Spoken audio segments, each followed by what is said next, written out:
Bonsoir.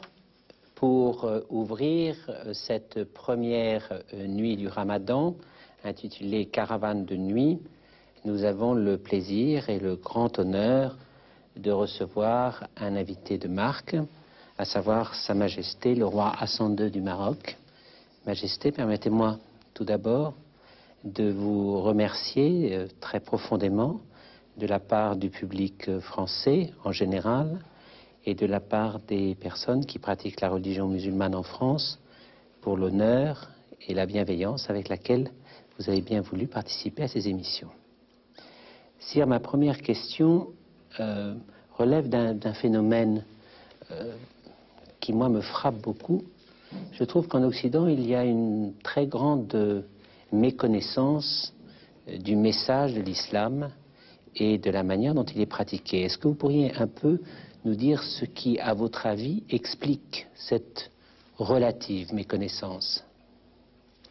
Tout d'abord, M. Mitterrand, je tenais à vous dire combien, chaque fois que cela m'est possible de suivre vos émissions, combien je les ai trouvées marquées par la volonté de savoir, de faire savoir, et surtout, et dans cette quête du savoir, une certaine pudeur, qui n'est autre chose que le respect des autres. Et je tenais à vous dire cela. Je vous remercie. Vous remercier de cet aspect parnassien, car une des qualités de l'islam, c'est la pudeur.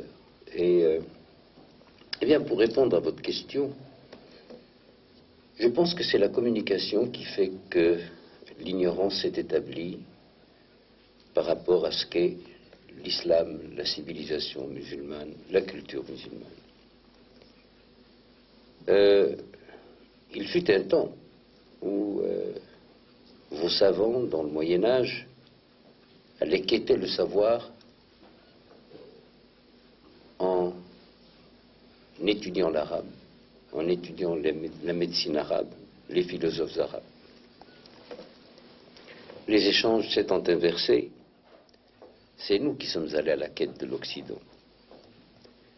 Et je suis sûr que s'il y avait une meilleure propagation de l'image de l'islam, de sa civilisation, de son message, nul doute que cela ferait découvrir des horizons nouveaux à beaucoup de personnes. Je n'en veux pour preuve que les arabisants, les islamologues connus, particulièrement en France, eh bien, ceux-là ont écrit des choses extraordinaires sur l'islam, sur sa langue, sur sa culture. Certains même, comme Massignon, sont revenus à leur foi à travers le soufisme musulman, quand il était notamment détenu en Syrie. Eh bien, je pense qu'actuellement, les moyens de divulgation sont tellement à la portée de tout un chacun qu'on pourrait peut-être susciter cet intérêt et cette curiosité du monde occidental à l'égard de ce qu'on appelle la culture musulmane et sa civilisation. Il y a parmi les préjugés portant sur la religion musulmane, il y a une crainte d'une intolérance de la religion musulmane. Et pourtant, dans le Coran, il y a cette sourate célèbre qui est « Pas de contrainte en religion ».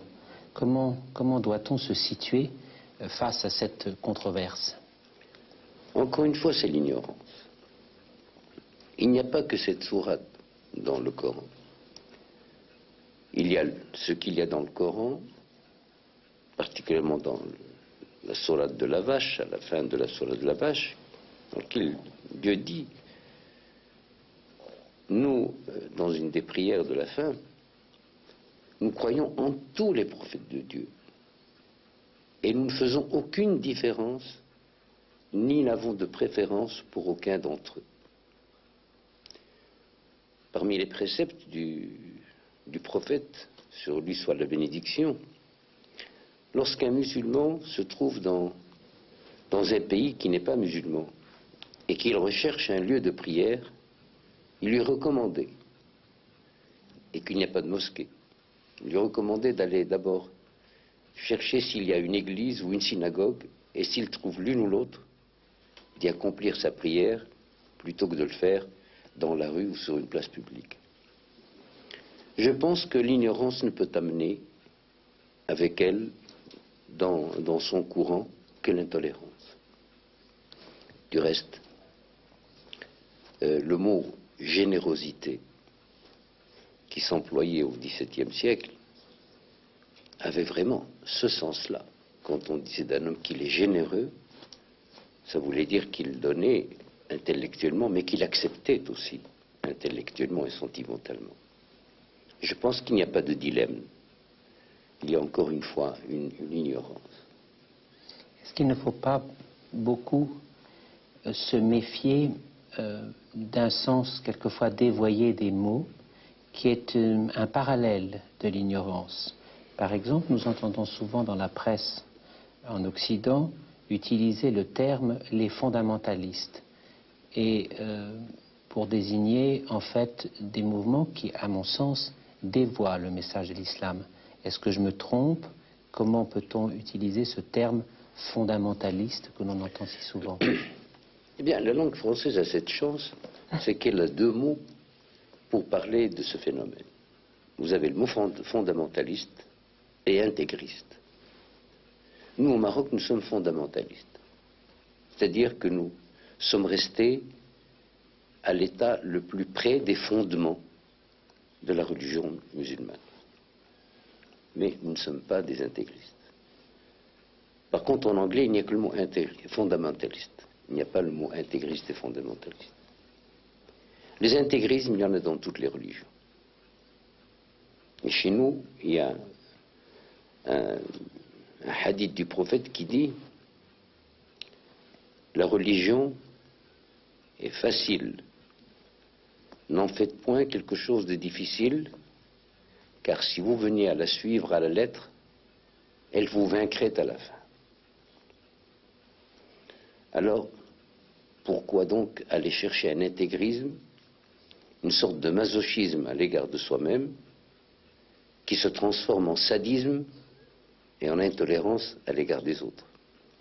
Non, le fondamentalisme, c'est-à-dire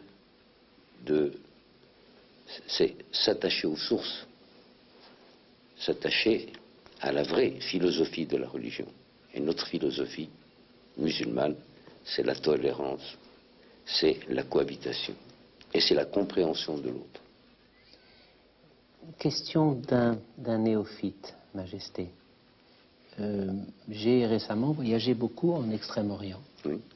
Et j'ai été très frappé de voir que dans des sociétés polythéistes, voire même qui adorent des dieux empruntés à la nature, on trouvait des personnalités d'une très grande élévation morale, des philosophies remarquables. Est-ce que la religion est par essence monothéiste, ou est-ce que l'on peut admettre que le besoin de Dieu, la recherche de Dieu, est en elle-même suffisamment intéressante pour que l'homme s'anoblisse dans cette recherche?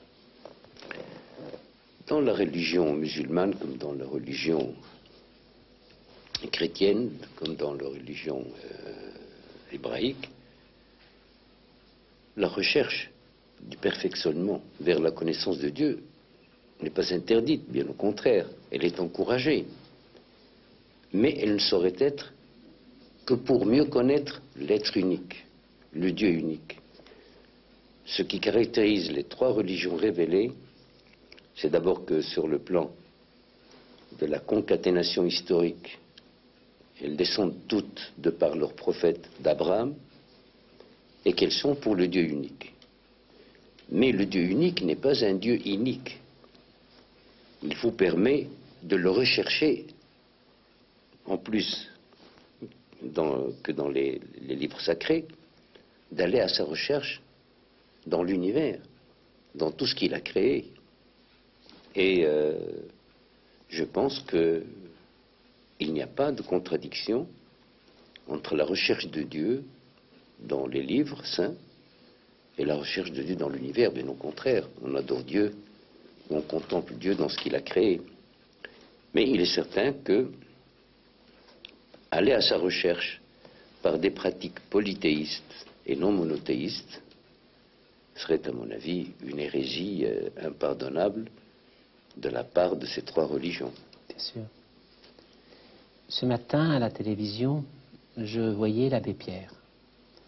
Et j'étais très frappé par la... Que j'ai connu. Par la qualité. Vous l'avez connu? Je l'ai connu. Connu il y a de cela à peu près 35 ans. Quand il était député, Quand il était député. Et déjà agitateur pour la cause du bien. C'est un problème. Il demeure vigoureux encore, très Extraordinaire, vigoureux. extraordinaire. Est-ce qu'un homme comme ça intéresse le pratiquant que vous êtes, sire? Ah, mais naturellement, non seulement il m'intéresse, mais je le suis. Je le suis dans toutes ses émissions, dans toutes ses actions, car en définitive, qu'est-ce qu'il prêche? Il prêche la vigilance. Il ne faut pas s'endormir. Il prêche le fait d'être présent avant que l'événement ne survienne. Il prêche la connaissance poussée au maximum des besoins dans lesquels peut se trouver le nécessiteux. Il prêche le combat constant pour l'amélioration de la condition humaine. Tout cela, ce sont des principes traditionnellement, historiquement, les principes de nos trois religions. Il le fait à sa façon, le style étant l'homme, toujours aussi vigoureux, la répartie toujours aussi rapide, le mot exact qui fuse quand il le faut. Je dois dire que j'envie l'abbé Pierre, à son âge, d'avoir une telle vigueur. Dans le cadre du dialogue fraternel que vous avez engagé avec les pratiquants d'autres religions, vous avez reçu le pape. Oui. C'est une image très forte pour nous, occidentaux. Est-ce que vous pourriez nous dire encore pour quelle raison vous avez fait cela et comment vous avez mesuré l'impact symbolique de cette image? Parce que dans le Coran, il est dit que Jésus, sur lui soit la bénédiction, est le souffle et le verbe de Dieu. Le pape, représentant en sa personne tous ceux qui sont rattachés à la religion révélée par Jésus. Le descendant du prophète, commandeur des croyants, le croyant que je suis en tant qu'individu, ne pouvait que retourner aux sources en rencontrant un autre chef spirituel. Et ce n'était pas la première fois de ma vie que j'ai rencontré un pape. Ça a été avec Pie XII, le premier que j'ai vu. Puis ensuite, j'ai rencontré le Saint-Père 2 fois. Une fois à Rome, au nom du comité de l'Al-Quds de Jérusalem, et une fois lorsqu'il nous a fait le grand privilège de venir en terre d'islam se mêler à ses frères en Dieu. Ce qui était très frappant, sire, c'est qu'on voyait beaucoup de monde dans la rue. Ah oui, ça, il y avait énormément de monde, justement. Ceci est dû au fait que nous avons côtoyé beaucoup de chrétiens, qu'ils soient catholiques ou protestants. Enfin, ceci est une querelle interne. Nous avons côtoyé beaucoup de chrétiens. Nos maîtres, certains de nos maîtres étaient des chrétiens, nos médecins étaient des chrétiens. Donc, aller à la rencontre du chef des chrétiens, des catholiques, n'était pas quelque chose de nouveau pour nous. Et puis, il est certain que la personnalité du pape elle-même est une personnalité très attachante. jamais un pape n'a autant fait, excusez de cette expression, autant fait la une des journaux ou des magazines comme l'a fait le pape Jean-Paul II. Et puis, c'était comme un événement que de voir deux personnes habillées de blanc, représentant de religion, d'amour et de paix. Et c'est ce qui a fait que les rues étaient pleines. Si la pratique du ramadan est une pratique qui demande une très grande discipline.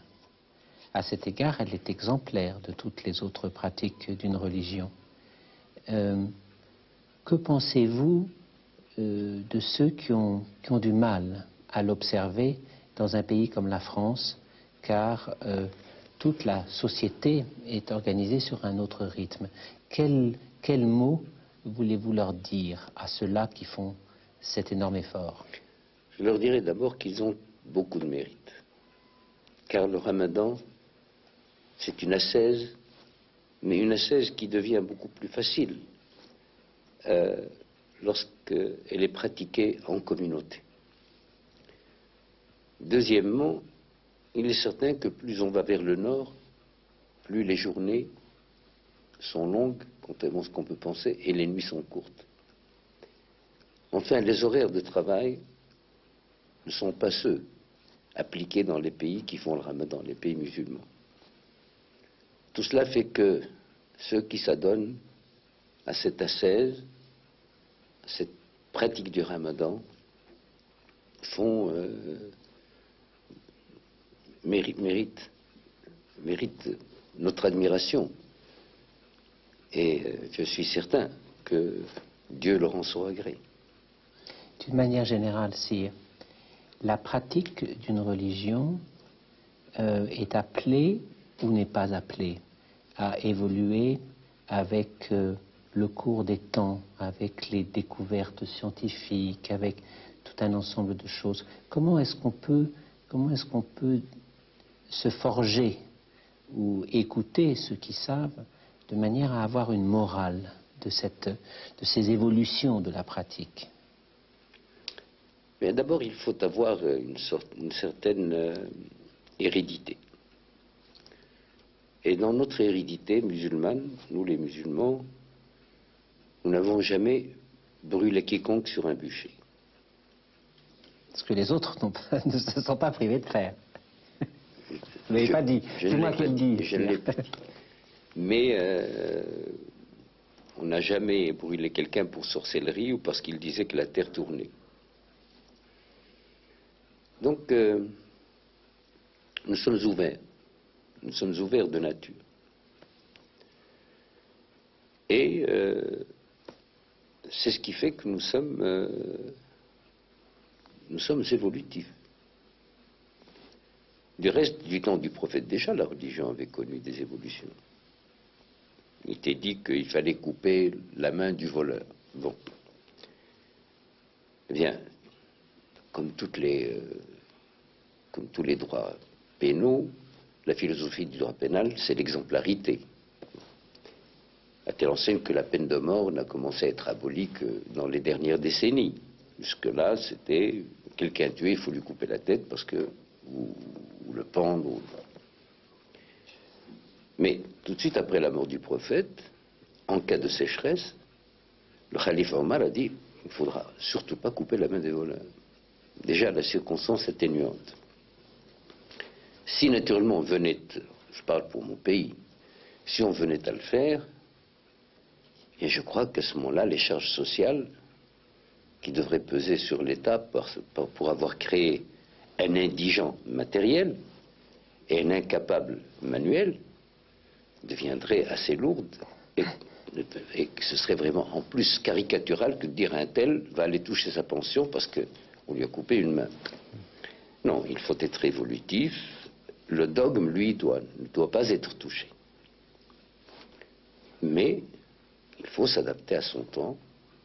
Et si on veut être tolérant, ça veut dire quoi être tolérant? C'est donner et recevoir.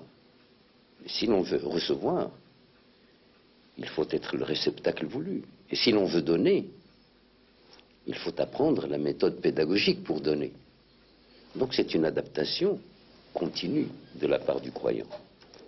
Encore une fois, en ne touchant pas au dogme, l'unicité de Dieu, le fait que Mohammed est son dernier prophète, le pèlerinage, le mois de jeûne et la zakat qui est l'impôt organisé actuellement. En dehors de cela.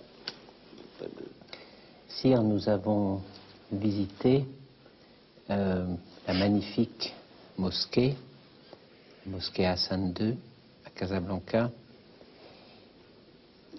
Je voudrais vous poser une question peut-être un peu insolente. Cette mosquée est magnifique. Est-ce que c'est le symbole d'un règne glorieux? Est-ce que c'est un acte de foi? Est-ce que c'est un partage avec le reste de la communauté musulmane? D'abord, c'est un acte de foi. Ensuite, c'était un acte d'amour pour Casablanca que je trouvais comme étant une ville sans rayonnement spirituel. Enfin, c'était un acte de nationalisme, car je voulais montrer, pour maintenant et pour les siècles à venir, que le Maroc est un pays qui continuera toujours, avec l'aide de Dieu, à représenter à la fois ce qui est traditionnel, ce qui est constant, tout en acceptant les techniques les plus modernes et en faisant de ce mélange ce qui a toujours caractérisé le Maroc, à savoir d'être un trait d'union, non seulement entre l'Orient et l'Occident, mais entre hier, aujourd'hui et demain. Voilà ce qui m'a poussé à faire. Merci, Sire. Juste avant de nous séparer, est-ce que vous pourriez dire un mot à tous ceux qui vous regardent, marocains, pratiquants de la religion musulmane, français, tous ceux qui sont restés devant leur poste de télévision et qui attachent beaucoup d'importance à cette série d'émissions et beaucoup d'importance, bien sûr, au préambule que vous venez de leur donner? D'abord, je dirais à tous ceux qui me regardent, quelle que soit leur confession, salam alaikum, ça veut dire que la paix soit sur vous. Ensuite, je leur demanderai d'imaginer que les musulmans sont 1,2 milliard dans le monde et que si l'on trouve parmi ces musulmans, disons 0,0,1, ça fait quand même quelques millions, ben, il ne faut pas juger le 1,2 milliard de musulmans sur le 0,0,01 s'il apparaît que leur conduite n'est pas en conformité avec certaines pratiques. Je veux leur dire un message d'indulgence, car la tolérance n'est que la fille de l'indulgence. Alors, nous souhaitons de la tolérance, de l'indulgence, et nous prions Dieu, nous les musulmans, de nous guider afin de ne pas heurter les règles de vie de ceux chez qui nous vivons.